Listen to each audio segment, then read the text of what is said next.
Okay, today we're covering history of Oceania. I said that the first part will come at the form of complete question. So I will ask you about first settlers came from where? They came from Southeast Asia, and they have filled their sturdy canoes with people, food, plants, and animals.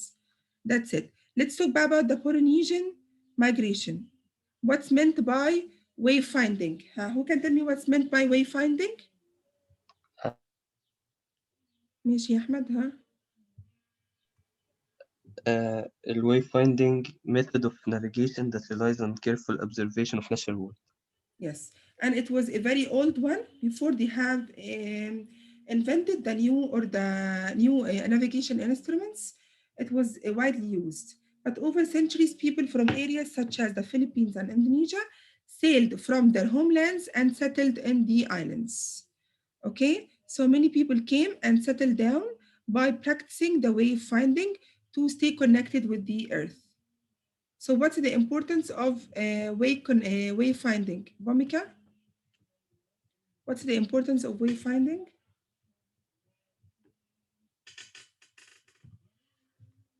Bhumika, Yes, Miss Sadie. what's the importance of wayfinding? Wayfinding it was practiced before the invention of the navigation instruments, such as the compasses and the sextants.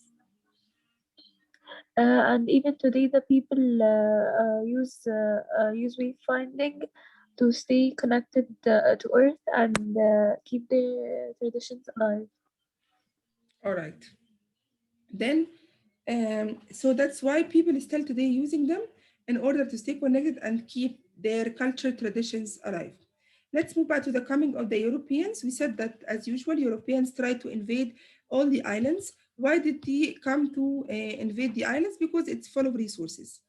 There were a violent conflict which broke down between colonists and native people. But the first one tried to invade or come from Europe was the European explorers. This was the first way.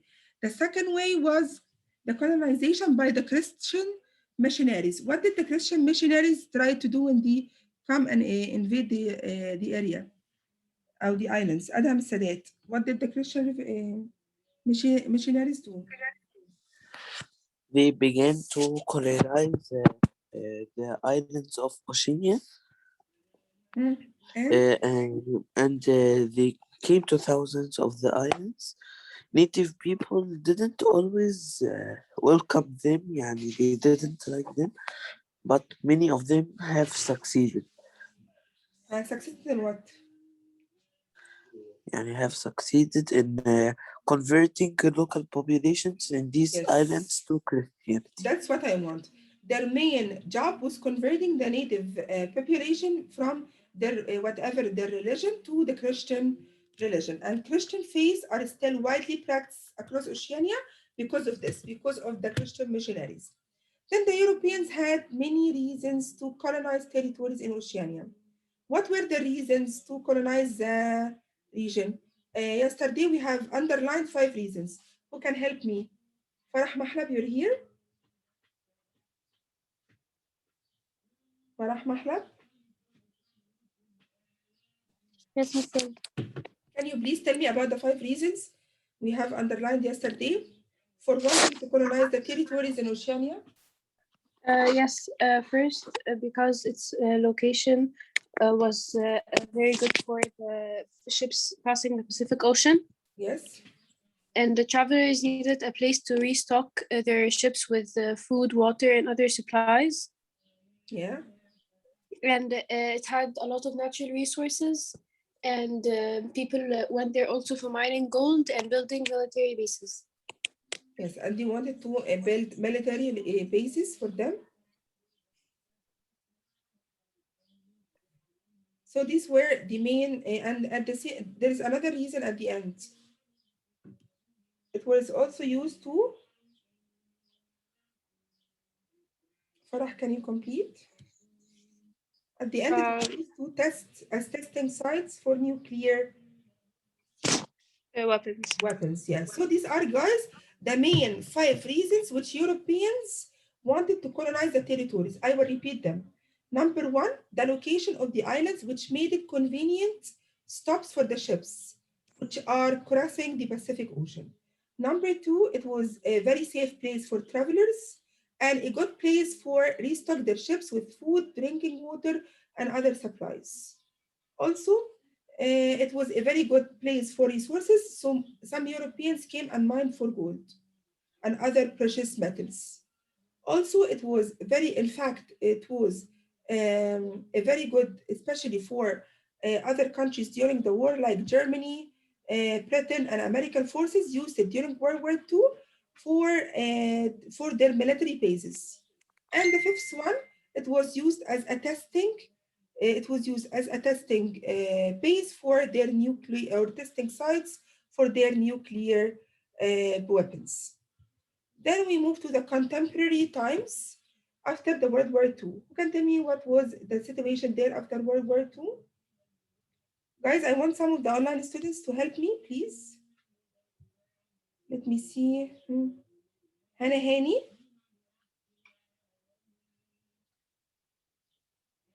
Hannah Hani, Dubolina, Dubolina. Yes, miss.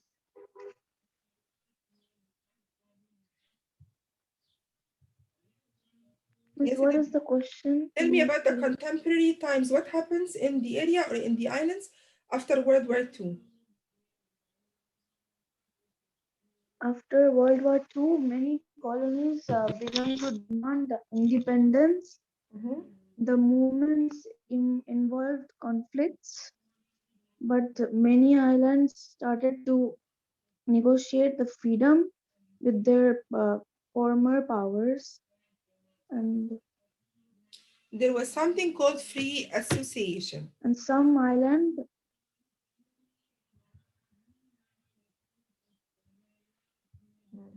Who can tell me about what's meant by free association and an example for a free association between one island and a country?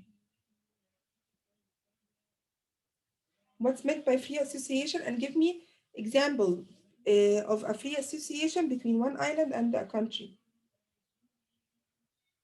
Mihad, is Mihad here? Mihad, Yes, miss. Mihad, tell me about the free association. The free associations, Yes, it was between which island and which country? it was between the island of Palau and the United States. Okay, and what does it entail? They had their own constitution Huh? and it governs itself. And at the And same time, they have agreement that benefits both. how it will benefit them? Palau will allow what? They were allowed to keep the military facilities on one of its islands. In return, And then the United States will provide millions of dollars of aid money to Palau each year. thank you very much. So this is like a free association means that you are a free. Ali, Yes, miss, can you explain again like what I is will. free I will. association? I will now. Free association, it means is if you are a free island, but you will get help from a bigger country. Here we have an example of it. The island of Palau is one island in Oceania, okay? It is independent republic. It has its own, but it choose to have voluntary free association with the United States. Palau has its own constitution. It governs itself, but it has an agreement with the United States. What does an agreement entail? It entails that United States will keep a military facilities on one of its islands, but in return, Malawi will get money as aid, millions of dollars each year. This is called the free association. It means that this island is a follower of the United States, but this island has to choose this. It's voluntary, it's not obligation, it's not colonization. Okay, so this is called free association. You got it now, yeah. You got it now, yeah, Laura? Yes, miss, thank you. Okay, there are other agreements. Other islands in Oceania have agreements of various kinds of foreign governments, including Australia, New Zealand, Great Britain, France, United States. These agreements generally involve use of land or resources in exchange of military protection and economic aid. So mainly free association is based on this, to have an agreement between the island, yes, to have an agreement between the islands in exchange of money or military protection. Let's compare that between the free association. We've already explained it. I want someone to explain for me the trust territory and the possession. Let's just, Hannah Yasser, can you tell me about the trust territory? Hannah Yasser? Yes, of course. The trust territory is yes, Miss, can you hear me? I Miss, can. hello? I Miss? can. Can you hear me? Yes, I can. Okay. Trust territory is one that has been placed by the government onto another country by the Trusteeship Council of the United Nations. All right. Hello? Hi. Yes, I still can hear you. And what about the possession? Okay, and possession was the another name for the territory that was occupied by another country that is foreign and its people. Thank you very much. So the trust territory has been placed under the governing authority of another country. It means a piece of land which is given to another country or under the control of another country. Like, for example, the Marshall Islands. The Marshall Islands is a trust territory. They are given to whatever. You can keep it as military bases. You can keep it as testing for nuclear weapons. It is your trust territory. Okay, another form or another name. Yes. Can you please explain again what is a trust territory? All right. A trust territory is one that has been placed under governing authority. It means that it is a piece of land or an island or one of the islands in Oceania or at any other part of the world, which is put under the control of another country. And for example, an island in Oceania put under the control of the United States, Great Britain. I give them the authority to control it, and this country will use it as military base.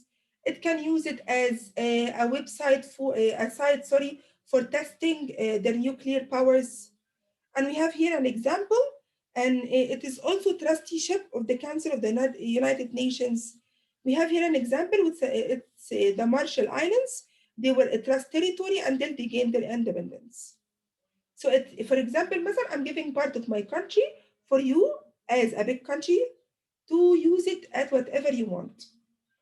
A possession is another name for territory occupied or controlled by foreign government. Also possession, I give you this for you. يعني let's see مثلا Bahamas, I guess Bahamas are considered part of the United States, although they are not located in the United States, but it belongs to it. Another name for a territory occupied by controlled foreign government and its people. Here we have French Polynesia can be classified as possession for French, although it's not located in France, but it belongs to France. Okay, as if they bought it by using money. Now you can tell the difference between the few association, trust territory, and the possession. Jana? Yes. Do you understand it now? Yes, Miss Saley, thank you. Let's move back to the people of Oceania. We said that many people imagine the South Sea islands as tropical paradises. There are actually many wonderful things about living in beautiful region of the world. On the other hand, life in Oceania has many challenges. Here are the challenges. Let's talk about the people of the region. Adham, can you please read? Okay, Oceania has one of the world's most diverse populations. So many different ethnic groups live on Oceania's thousands of islands that it is impossible to classify them all. Groups have their own distinct languages, cultures, and ways of life. Many islands are home to a wide range of ethnic groups. The most amazing diversity is found in Papua New Guinea. Papua New Guinea has a total human population of more than 6 million. This is by far the largest population of any of Oceania's islands. Papua New Guinea's large population is condensed into an island about the size of California. The island country's population is made up of people from many different ethnic and native tribal groups. Natives of Papua New Guinea make up about 54% of the total population. The native population includes people from hundreds of tribal groups. The other 16% come from various backgrounds, including Polynesian, Chinese, and European. The different groups have their own lifestyles, cultural traditions, beliefs, and languages. Geographers and the language experts believe 860 different languages are spoken in Papua New Guinea. In other words, 10% of all languages known to exist are used in Papua New Guinea. So, because the island of Papua New Guinea actually is considered a mixture of culture. Why? Because as Adham just mentioned, Papua New Guinea has total human population of more than 6 million. They are not a lot, but actually they are all condensed on an island about the size of California. This means that the island country population is made of people from many different ethnic and native tribal groups. Half of them, around 48% of the total population, are native people, and the others are coming from other ethnic groups such as Chinese, European, Polynesian, and other various backgrounds, which have given them the most diverse population or the most diverse culture in the whole world. So here the question which will come and cover this part, explain how is Papua New Guinea considered the most diverse population or considered the most diverse culture. I will explain that many people are living on the island of the size of California. They are very condensed on this island. Half of them are native people, and the other half are coming from various backgrounds, including the Polynesians, Chinese, and Europeans. And the difference have their and every different group have its own lifestyle and also cultural traditions and beliefs. Also, it is believed that they are speaking more than 860 different languages, right? So in other words, 10% of the languages known to exist are used in Papua New Guinea. That's why they have mixture of culture and mixture of people. Okay, Abdullah Rashwan? Yes, Noor. I want to read. Okay, Noor, go If ahead. it's okay. In spite of speaking. Yes, miss. Okay. Okay, Abdullah, you will read after Noor, so please follow up. Okay. In spite of speaking many different languages, the people of Papua New Guinea are New still Guinea, able to Papua New speak Guinea. Papua New Guinea Yes. are still able to speak to one another. Many of the people speak their own language, as well as Pidgin language. A Pidgin is a simplified language that is used for communication between people who speak different languages. Thank you very much. Let me just stop you for Okay. 1 minute.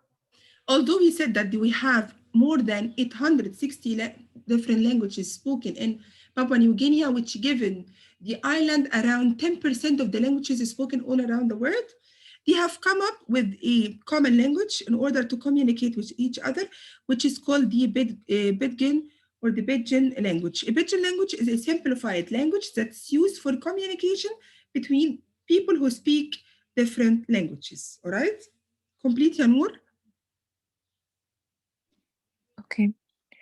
Such a wide diversity has both positive and negative effects.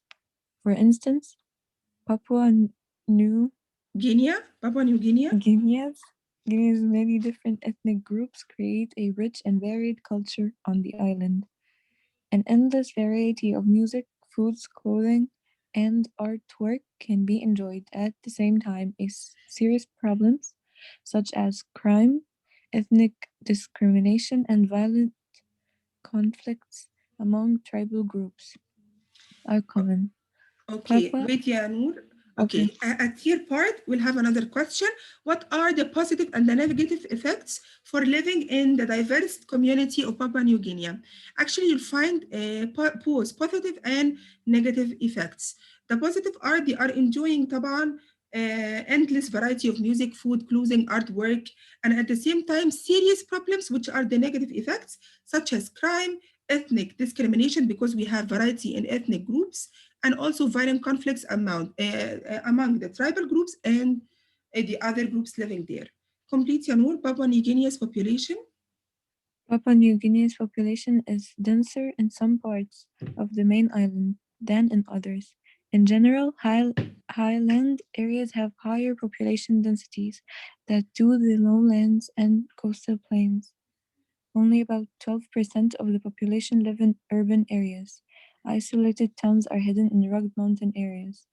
Thousands of distinct tribal groups live in small villages in the islands. Many remote location, a traditional folk saying in Papua New Guinea is for every village a different culture. So here is a very good quote. Thank you, Yanur, very much. For every village, a different culture. Explain.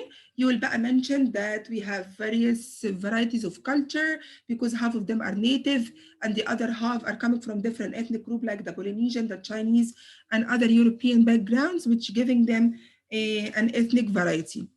All right, complete, ya Abdullah, the culture of the region. The culture of the region.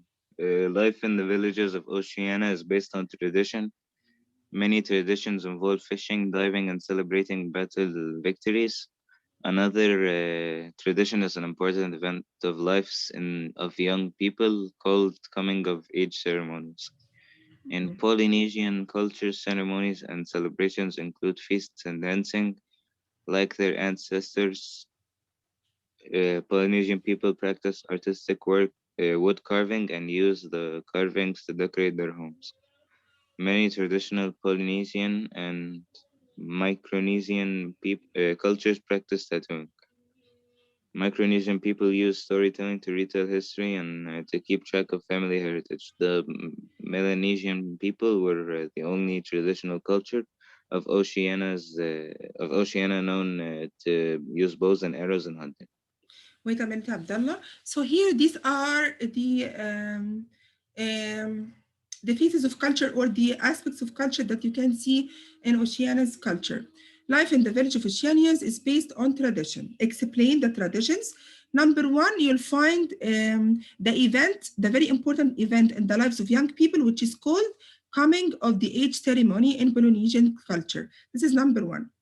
And number two, you'll find them celebrating include feasts and dancing like their ancestors. Polynesian people practice artistic wood carving and use the carvings to decorate their homes. This is number three. Number four, many of the Polynesians and the Micronesians cultures practice tattooing.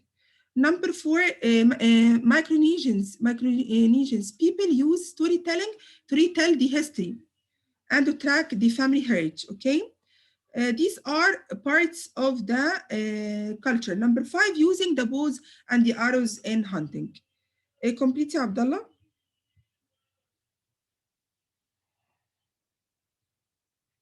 In the island nation of Samoa, traditional homes called fields are common. Fields are open structures made of wood poles with thatched roofs. Local trees are used to make the poles, and palm leaves are used for the roof thatch. The dwellings have no walls and are used mainly for shade and shelter from frequent rainfall. Thank you, Today, Abdullah. Oceania has many. Thank you, Abdullah, very much. So here they're calling about the traditional homes also, which are called folds. They're common. They're open structure made of wood poles with a roof. And the local trees are used to make poles and palm leaves are used for roof thatch. The dwellings have no walls, are mainly used to shade and also to protect them from frequent rainfall. Let's talk about بقى today's Oceania's many islands culture are mixture of traditional and modern practice. Beliefs and lifestyle. Who can explain this part? عبد الرحمن أبو طالب. عبد الرحمن أبو طالب. As usual, the mic is not working. Hannah Hani, I guess you have a problem with the internet. Is it fixed now? Hannah Hani. Because you're coming, going out, and because the session is about to end, okay? Laura, you're here? Yes, I'm here. Yes, Miss. Okay, I'm here. Hannah. Okay, Hannah, please continue reading.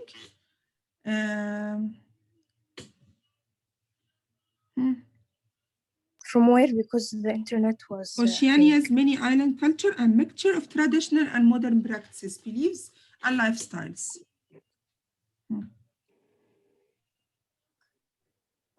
Okay, today Oceania's many islands, right?